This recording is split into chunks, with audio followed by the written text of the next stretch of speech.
等咗6年，可能係全亞洲第一套穿梭劇《尋秦記》，由唔知幾時上映到第43屆金像獎頒獎典禮俾人笑變咗都市傳說嘅《尋秦記》，終於喺2025年12月31號上映啦！能夠喺有生之年睇到項少龍同趙盤克服審查同新冠病毒，最終上到大銀幕團聚，相愛相殺，真係令人好期待。Hello， 大家好，歡迎嚟到賴喺梳化。今次我要講嘅係電影《尋秦記》，以下內容以上映版本為準。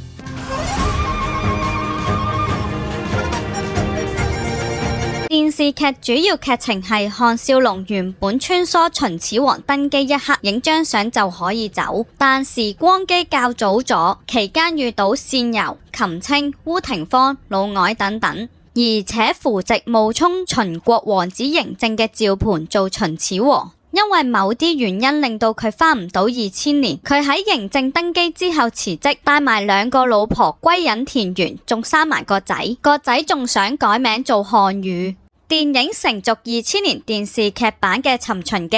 ，20年後一家4口連埋二弟滕奕一齊喺村莊生活踢波，項寶兒都長大咗。萬良一直都幫項少龍同嬴政傳話，請教項少龍點樣打仗，點樣統一六國，完成歷史。項少龍亦苦口婆心叫嬴政唔好再揾長生不老藥。同一時間，2025年嘅香港，時光機發明人 Ken 放監出嚟，召集舅仔 Phil 喺小超公司做實驗員嘅女嘉莉同一班僱傭兵強迫鄔博士啟動時光機，翻返去2000年前，企圖取代秦王嬴政，改寫歷史。佢哋返到秦朝，突襲啱啱打完仗返秦宮嘅嬴政，正當打算唔再揾項少龍嘅嬴政，見到從未見過嘅武器，嬴政即刻帶埋親信去到項少龍嘅隱居之地。項少龍知道有現代人嚟到呢個時間點，而且不懷好意之後，決定帶埋嬴政撤離。喺倩柔同陶總管幫助之下，佢哋就去咗城寨。佢哋仲順便捉埋嘉莉，不意外地孫軒飾演嘅烏廷芳俾阿 Ken 捉咗做人質。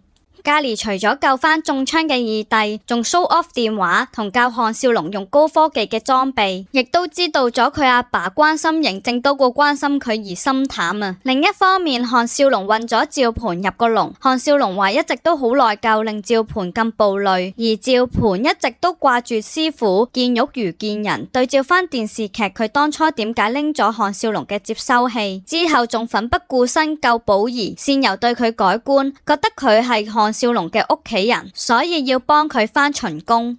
電影《尋秦記》圓滿咗項少龍同趙盤之間嘅羈絆，相信佢哋一別就係永別。睇到項少龍同趙盤至少有3次嘅深度對話。第一次喺山洞入面，趙盤話佢有想過殺師傅，但只係想，而師傅就真正防禦趙盤嘅追殺，仲掘咗個秘道。但係事實即使趙盤一早知道師傅喺邊度，都冇殺過佢，只係相信師傅一個，就知道佢對師傅仲有情。第二次係困住趙盤嘅時候，項少龍先至話最對佢唔住，好內疚，逼佢做秦王，完成歷史。趙盤先至透露見玉如見師傅，間接承認佢係想師傅留喺身邊。之後對寶兒講，佢跟住項少龍嘅年紀仲細過你，加埋個得戚樣，有少少似小朋友想晒命想認大佬嘅感覺。之後更加捨身救寶兒，令倩柔同觀眾知道盤兒其實一早當咗寶兒係家人，係細佬。第三次係喺碼頭上面，項少龍再次承認佢係為咗完成歷史先至推佢做秦王，亦都唔會同佢講之後歷史嘅事件，因為要發生嘅一定要發生，天命最高